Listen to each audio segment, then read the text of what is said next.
Good afternoon, everybody. I hope that you can hear me. My name is Adam Blakeman. I am a vice consul at the U.S. Embassy down in Rome. We have a tri-mission here. And I'm here today to speak about really the meat and potatoes of the U.S. presidential election process, and then just give an overview of the other important parts that you may have questions about. We've prepared a relatively brief slideshow, so we'll walk through that, and we have a chat function here. So if you have any questions, feel free to enter it into the chat function and we'll reserve some time at the end of the presentation to review those. Okay? Thank you for bearing with us, and we'll get started. So I don't know how much you all know about the Electoral College, but this is, as I like to call, sort of the complex part of the US presidential election process. Okay? To become president, a candidate for either party or any of the parties has to achieve a majority of the electoral votes that are cast. As you'll see on the slide, the total number of electoral votes currently issued are 538. Seems like a random number, but it's fairly straightforward. Okay, there's one vote essentially for every member of Congress, plus 3 given to the District of Columbia. I don't know how many are aware, but the District of Columbia is sort of a unique place in the U.S. landscape. It's not a state. Those people typically don't have voting rights within Congress, either House of Congress, but they do have a right to vote for and elect a president, and this is how they do it. So you have 100 senators, you have 435 representatives in Congress, and again, the 3 for the District of Columbia. And here's a little bit of a background on the Electoral College. So this is part of the Constitution. It's built in to our constitutional history and the procedures that have been developed over time in a number of ways. First, it appears in Article 2 of the Constitution, and then was more specified in the 12th and 23rd Amendments to the Constitution. And what the Electoral College was originally meant to do, a lot of times when you take American history courses or American law courses, you're talking about the intent of the founders, so the people who are building the Constitution and the original documents that sort of supported the United States. It's meant to symbolize the sharing of power between the federal government at the national level and the state government. So voting for president and vice president, which are 2 national offices, 2 big national offices, are conducted by the states in a unique way. Everyone gets a vote, and they're voting on the same candidates in general for both president and vice president, but they do so within the confines of their own state. And in most states, the candidate winning the majority of the vote wins all of that state's electoral votes. So let's say, for instance, the state of New Jersey has 14 electoral votes.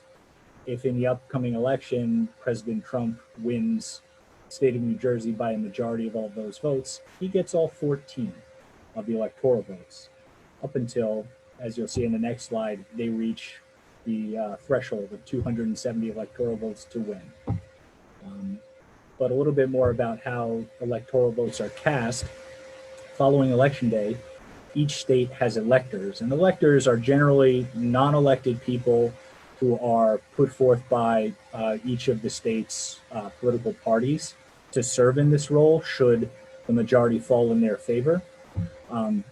They formally pledge their votes after, and it's a very specific schedule that we probably don't need to go into here, but they formally pledge their votes on their party's candidates to Congress in order to certify the results. And as I mentioned, you'll see here there's a road to 270 electoral votes that needs to be followed. And you'll see this all the time in the news during election season. I'm sure you've seen it already in many different ways, but you have a lot of red and a lot of blue. Typically, the red states, or the color red, is associated with the Republican Party, whereas the blue on the maps is associated with the Democratic Party. And unless you sort of understand how this map is broken down and what it represents in terms of Electoral College votes, it may not make a whole lot of sense. Because here you'll see that there's a whole lot of red, Okay, there's a whole lot of red, and the vote in the end came out fairly close. And what you'll see is that each state has a different number of electoral votes, and it can sway quite a bit. You have places like Montana and Wyoming, which are very large pieces of land, very large states, but they have very few electoral votes. They each only have three, which is the minimum number, okay? Because each state of the union has two senators and, at the bare minimum, one representative in Congress. So they're representing, that's where their three electoral votes came from. But you have a state like California or another large state like Texas or Florida. California has 55. So that makes for a very interesting plan when candidates are approaching election season and trying to figure out how to get to the number 270. And this shows you a little bit more of the same, the distribution of electoral votes. You have a large portion of the sort of center of the country where their population is relatively small. So Montana, North and South Dakota, Wyoming. You also have Alaska, Hawaii. The smaller states on the East Coast, they all have a relatively small percentage, including the District of Columbia. And this is all part of the calculation when you see campaigns heading to specific states to target voters to try to swing states one way or another. As we'll go into a little bit later, some states are reliably aligned with one party or the other. Other states are not. They're known as swing states, and that's really what sort of developed in modern election cycles is how candidates and how the parties are trying to approach which states they're going to focus their attention on. Let's take a step back. In the U.S., it's a two-party system. Okay, typically you have the Republicans, you have the Democrats. Of course, that is a formality. There are many other minority parties, third-party candidates, we often call them, out there. But throughout modern history, save the independent candidacy of Ross Perot a number of cycles ago, it's typically a two-horse race. But as you'll see in this slide, the founders of the country didn't build this system with the intent of pushing a two-party environment. It wasn't designed. It wasn't part of the design when building the Electoral College. But over time, you see that the two parties really take hold. Republicans typically representing the more conservative elements, Democrats typically representing the more liberal elements. But there's a whole lot of gray area in between, and you have the right to choose which way you want to go each and every election cycle. In the two-party system, with the Electoral College, there's really two important parts. First, it's a winner-take-all system. As I mentioned, in a place like California, the candidate in this election, either President Trump or former Vice President Biden, is going to take all 55 electoral votes should he win the popular vote in California, which is a big it's a big haul. And that again goes into their calculations as to where they're going to place their resources during the campaign season. But second, and this is probably the more important part, the Electoral College makes it necessary for the parties to win states that have fewer votes, and in multiple regions of the country. They can't just focus on one state or the Northeast. The Northeast is a very popular place to go. You have a number of the Middle Atlantic states. There's a number of states with large populations where people can try to knock them all out at once. But the Electoral College sort of makes it really does level the playing field and makes everybody matter. And swinging small states can win the race. We've seen that in a number of recent elections, which were very close. So no matter how few electoral votes you have, you're part of the game, and that's what makes the system work.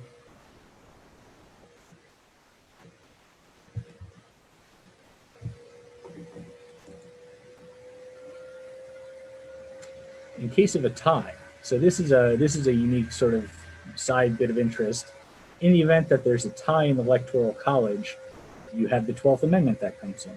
And what the 12th Amendment does is it kicks the vote to the House of Representatives, who needs to select the president. This has happened twice, as you'll see here, in 1800 when the House elected Thomas Jefferson, and in 1824 when it elected John Quincy Adams. Now, this is a very long time ago, so this hasn't happened in modern times, but it is a possibility, and the system is built with backups. There's even another backup if the House of Representatives comes to a tie, but we'll save that. We'll save that in the event that it happens in the future. So who can run for political office? So this is more who can run for president. A natural born citizen of the United States, so that is a requirement. A resident of the United States for 14 years and age 35 or older. The slide on presidential nomination, the basics.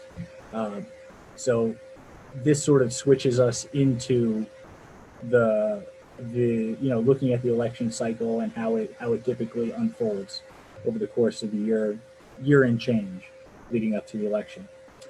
Presidential candidates are chosen by party members typically.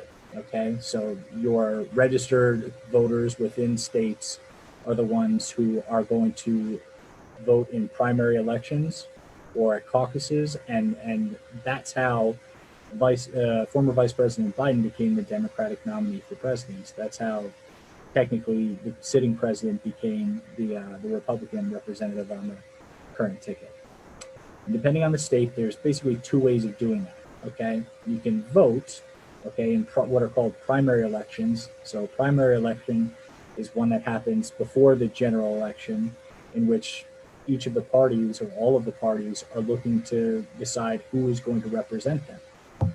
In recent years, you've had the parties come forth with, 15 or so candidates at the outset. And you see over the course of debates and the campaign process, how those people applying or looking to become the party's candidate drop out or are voted out. Then you have, on the other hand, a relatively small number of states that still perform caucuses. Caucuses are a more informal way of coming about bringing a candidate to the party. These are sometimes very informal gatherings, people getting together at local buildings, the town hall, libraries, and they discuss openly and eventually come to a decision as to who's going to be the party's candidate for their state. And you'll see in a bit how important that role plays in the overall schedule and the timeline of the election. And then each state, in the end, sends delegates to the party's convention. So this year has been a bit strange with COVID, but there's these big events, the party conventions, where the candidate for the party is officially acknowledged and comes out and gives speeches, and there's other prominent party members who give speeches.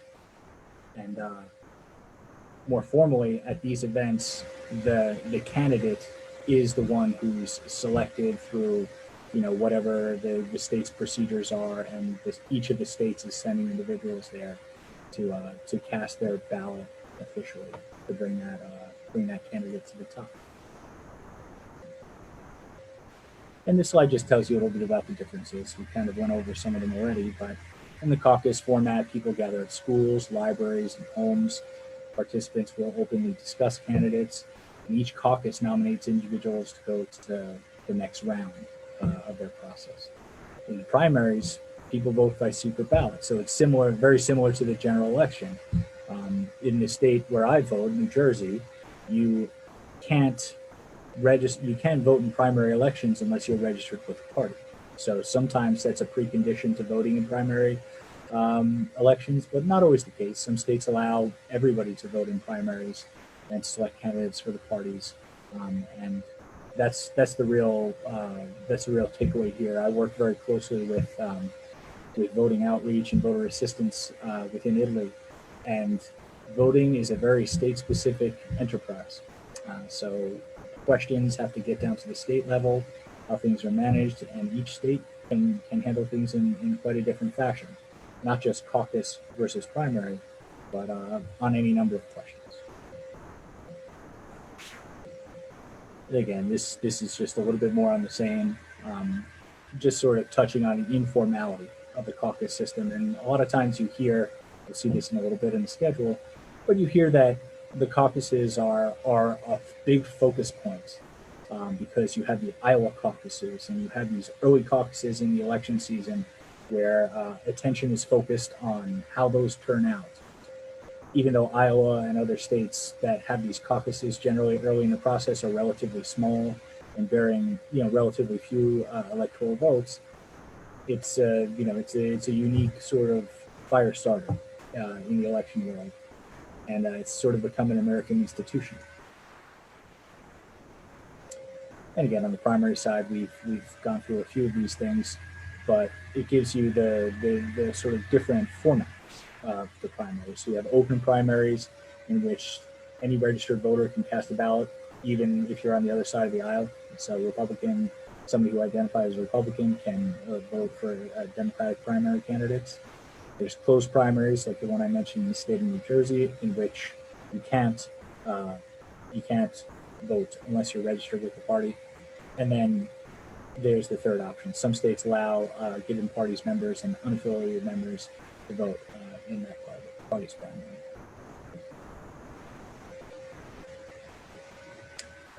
Then we have Super Tuesdays. So this kind of goes back to what I was mentioning a few seconds ago. Super Tuesday is like a big focal point of the early part of the election cycle, because that's the date where there's a large or the largest number of states holding a presidential primary or caucus. So for parties, especially the party that's out of office, because if you have a sitting president like we do now, there wasn't much of a primary challenge.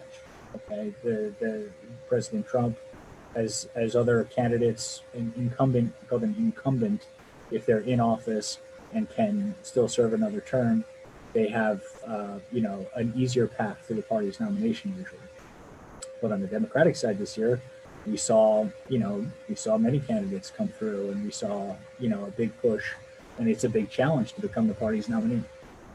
So again, Super Tuesday is the highlight or the big event at the early part of the primary season, where you have all these states coming together and casting their primary votes. And it goes a long way to first thinning out the primary field. So you have many primary candidates.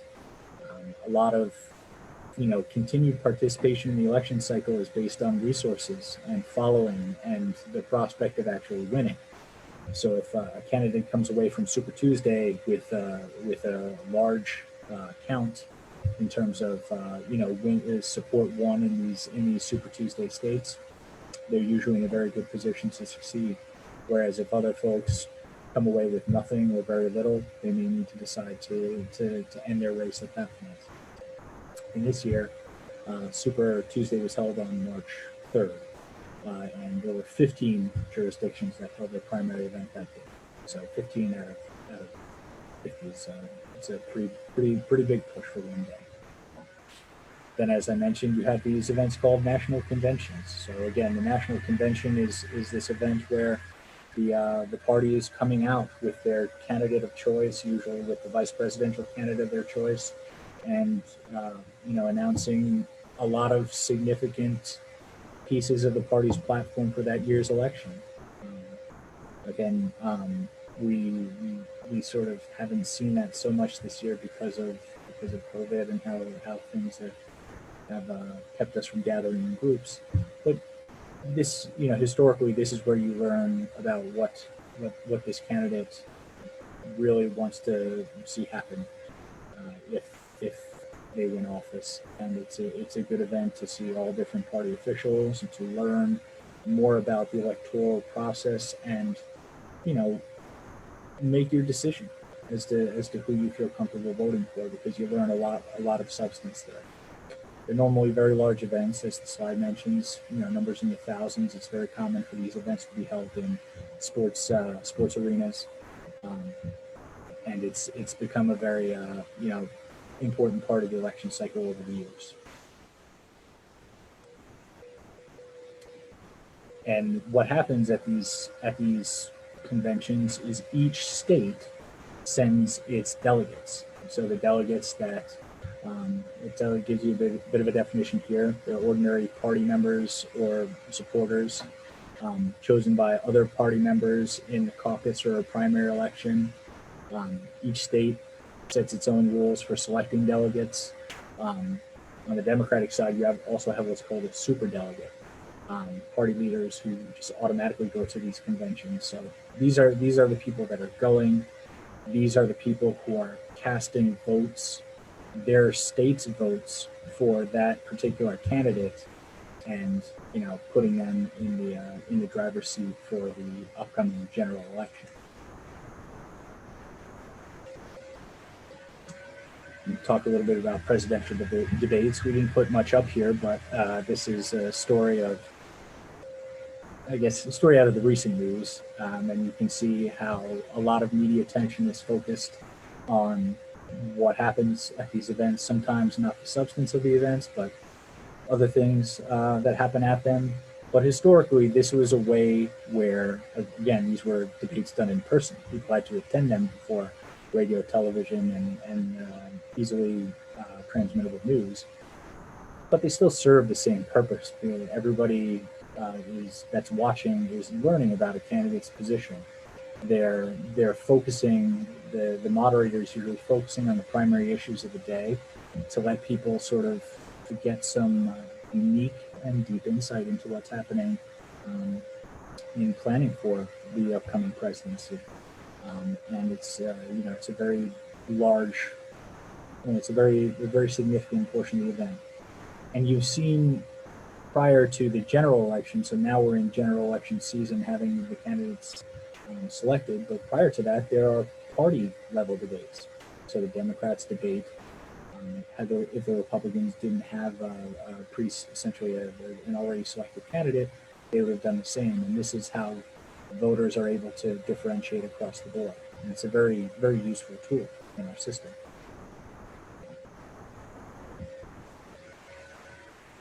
And then election day. Election day this year is November 3rd, 2020. Just to sort of give you perspective as to what else is happening on that day, it will include voting for president and vice president, a third of the Senate. So the senators serve 6-year terms every election cycle. So every 2 years, a third of the Senate turns over for election. And then all of the House of Representatives, House members serve 2-year terms. So they're up for re-election every cycle. But in addition to those national level offices, you also have a number of local officials who are being elected. Your county officials, your town officials, sometimes your local board of education officials, and those are also important. And you have to be there, and you have to find local sources of news to find the information that allows you to select those candidates. But it's all out there, and it's all occurring at the same time. So it's a very complex system.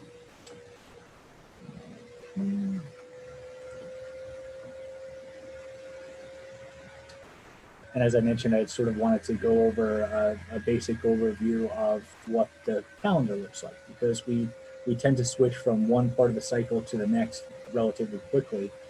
And understanding the cycle and understanding what happens it's helpful to understand these transitions. So spring of the year before an election, a candidate will announce the intention to run. The summer of the year before an election, so this is last summer, through the spring of an election year, the primary and caucus debates take place. So the candidates are forming their bases, they're forming their policy positions, they're out meeting with voters throughout the country. They're trying to build their strategy to get the number of votes they need to become the candidate. January to June of election year, states and parties hold their primary caucuses. So as we mentioned, there's Super Tuesday, where a large number of states and territories do that. But the calendar is full on other days, and we saw those state results sort of come in and shape the Democratic ticket as the spring went from July to September, the parties hold their nominating conventions to choose their candidates.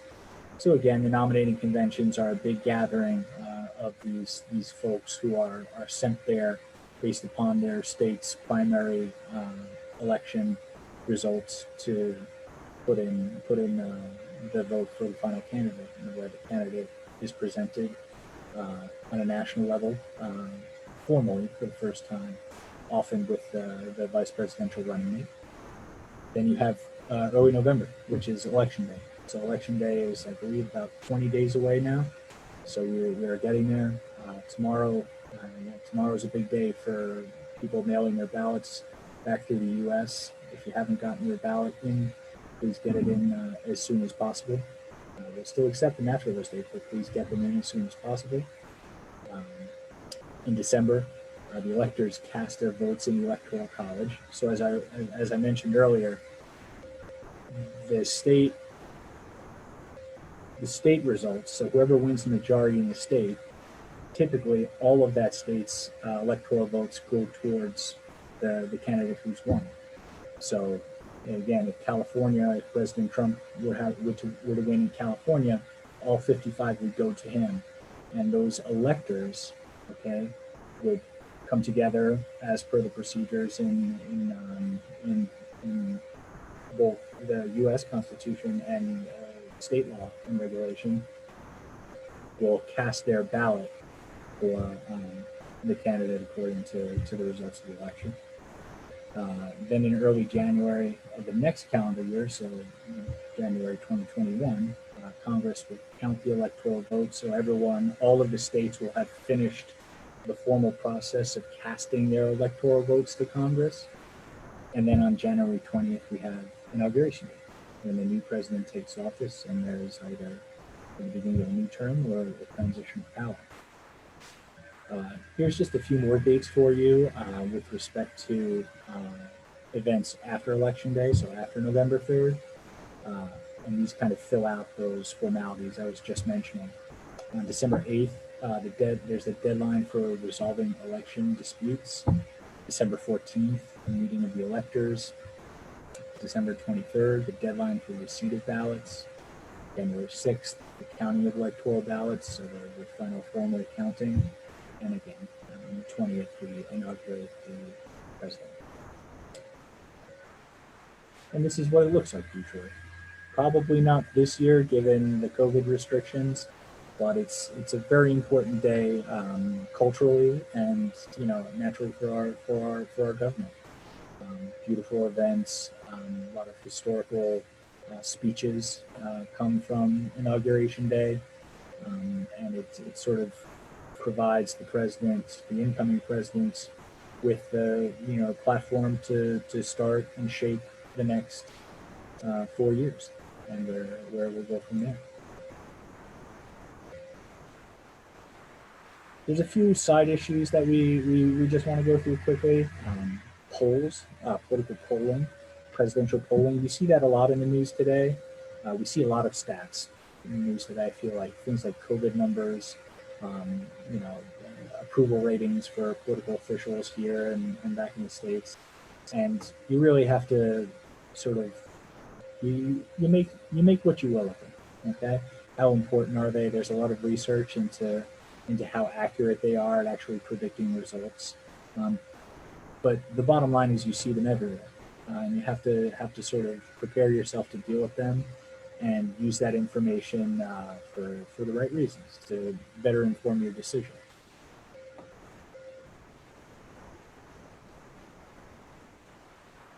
And as you know, as a spillover subject, you have social media in the election and the impact that not only the candidates can have via social media and via normal advertising media, but other interested parties.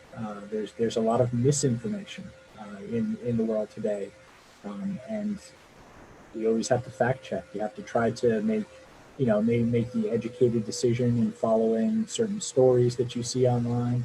And you'll see this in this small chart here. Both YouTube and Facebook are these very widely used platforms for information sharing. and it can be overwhelming taking in all of that information. And it's something that every voter needs to consider now as they formulate their decisions and really get to know who they want to vote for.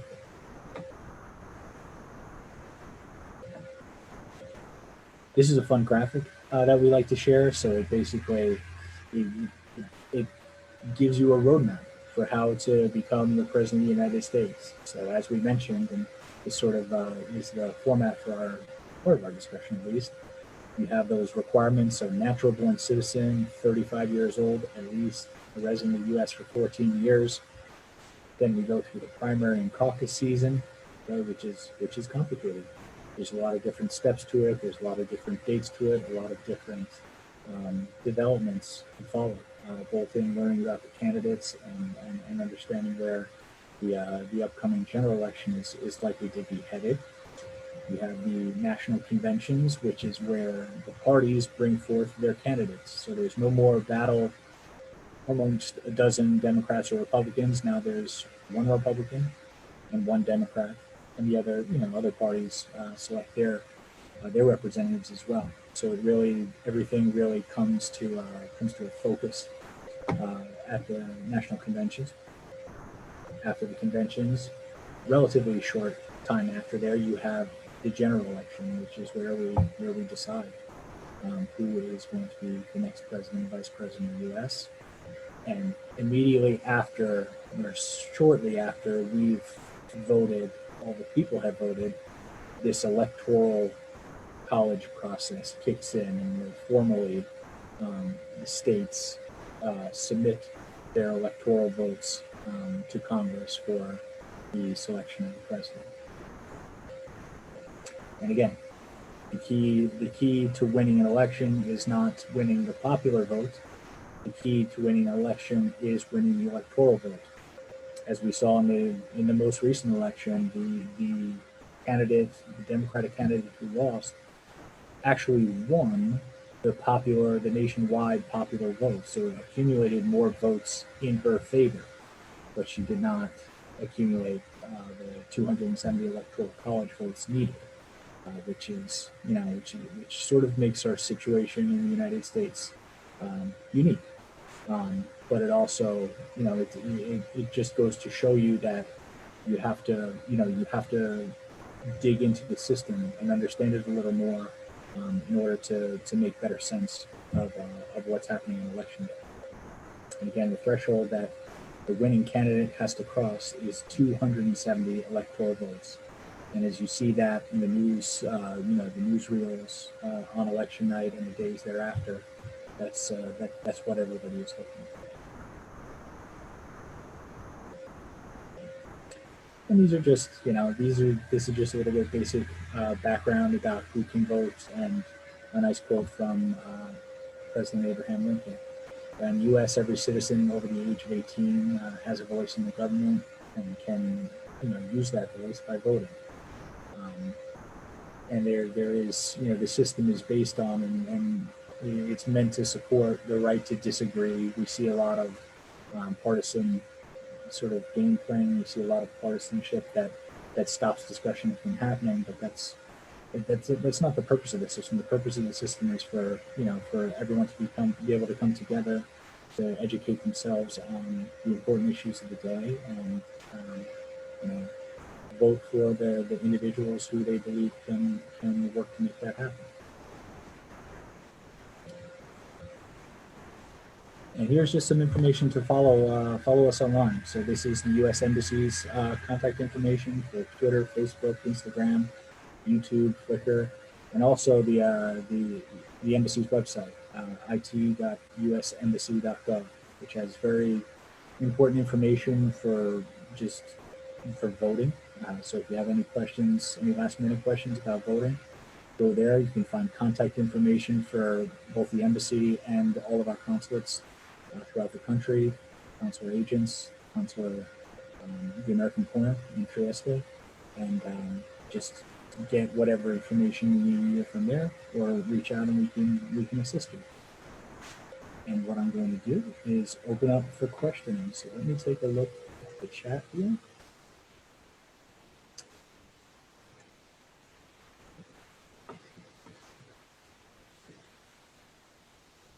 Okay. Can you, I want to make sure everyone can still hear me. Can you hear me okay? Denise, maybe, perfect. So the first question I'm seeing is, how might elections and voting change in the future because of lessons learned during the COVID-19 situation?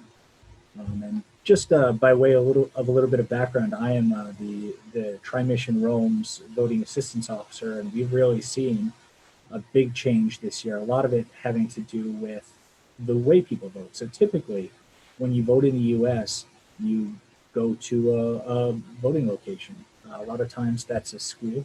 It could be your town hall. Could be any sort of facility within the town that's able to set up. You go in, you show your identification, you follow whatever other procedures they have, and then you go into the voting booth and you push a button or you pull a tab, however the machine is set up, and you vote in person. A lot of places this year that's going to be limited as an option. And again, voting in the U.S., you have to remember, is really a process that's controlled by your individual state. So they develop new procedures continuously. Okay, my state, for instance, New Jersey, allowed us this year to vote via email. So I cast my ballot via email, and then I submitted a mailed copy. Not all states do that. Most still require you to vote via, if you're voting absentee, via direct paper ballot. But I guess the lesson to be learned is that states are understanding the challenges that COVID has really pronounced, and they're developing new ways of managing this important process of voting. And we'll see. We'll see over the course of the next few weeks and months, as people analyze how it's gone, how the numbers have worked out for people who are either trying to vote via mail or via an alternative method from the U.S. or from overseas. It's going to be interesting. So I think that's the takeaway from COVID, is that it's just offered a unique opportunity to look into alternative methods of casting votes and counting, counting everybody's voice, and we'll see how that goes. The next question: what percentage of U.S. voters do you think will vote by mail this year? I don't know. I've talked to a lot of people, both here, back, and in the U.S., and it's an interesting time, especially now given recent spikes with COVID numbers, and it's difficult to tell how that's going to impact the local administration of elections at two different levels. How the state and local election officials are going to manage polling places. We call polling places the place where a person actually goes to cast a vote in person in the U.S. So how they manage those with COVID safety protocols, and how many people are deciding to make use of the absentee voting process and voting via mail, via email, in a select number of states, voting via fax where that's permitted, and making that system work to have the election results ready and accurate. And I think it's safe to say that the number is going to be clearly an increase this year over the previous election cycle, just because it's been a more it's been promoted more by the states who have sort of taken the lead in opening up the voting process for those who are more concerned about showing up to polling places in person. But that's where I think it's headed. And again, this election cycle and the administration of it. So the way that the state governments have handled it, the way that the campaigns and the parties have handled it, will be studied for years to come, because we've never seen anything like it. Next one, how will exit polls be done this year when people are not voting in person? I have not seen any information on those sort of feelings. I think it's naturally more difficult to determine um, what what's likely going to happen within a state if you don't have people to speak with individually about that. Certainly, the absentee voting process is a little bit more secretive in that you're not in a location with other people where people can be asked simple questions. But um, it'll be interesting to see how long states take to certify their election results this year. I think it's reasonable to think that there will be, or there could be, some states that take a little bit longer than usual. If you followed recent elections, especially presidential elections, there's an appetite for the results as soon as possible. And if just as a matter of protocol, if the state is receiving a large percentage or a much larger percentage of votes than they normally do via absentee methods or not, not in person, then they're going to have to see how long it takes them to accurately count votes and to take everyone's voice into account, because that's the most important part. The most important part is not filling the news reels with immediate result based information. It's making sure that everyone's voice is heard. And as you saw in the election cycle that we sort of broke down, the news outlets announcing a winner the following day don't have an official effect until the Electoral College takes its role and plays its part. So we maybe have to build in. I think we may be better served in building in a little bit more flexibility with what our expectations are for November 3rd and November 4th, and how quickly we're going to be able to declare a winner. But again, the system is based on the first candidate past 270. So you don't need all states to be reporting in order to cross the 270 electoral vote threshold. So maybe we will know. Maybe we will know sooner. Maybe this won't be an issue. But either way, it'll be an interesting study and an interesting lesson for us going forward.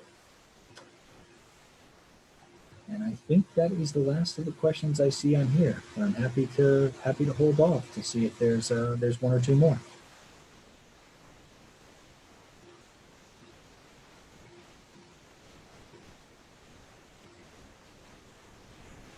All right, guys. Well, it's been a pleasure getting the chance to sit down and talk to you about these important subjects at such an important time.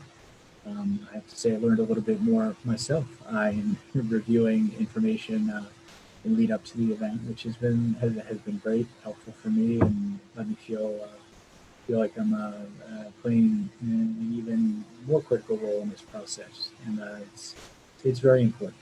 And I do recommend, outside of this presentation, I work in American Citizen Services here at the embassy, and if anyone has questions about voting, if anyone has questions about putting getting their ballot back, the methods to do so, even at this late stage of the game, please reach out to us as soon as possible.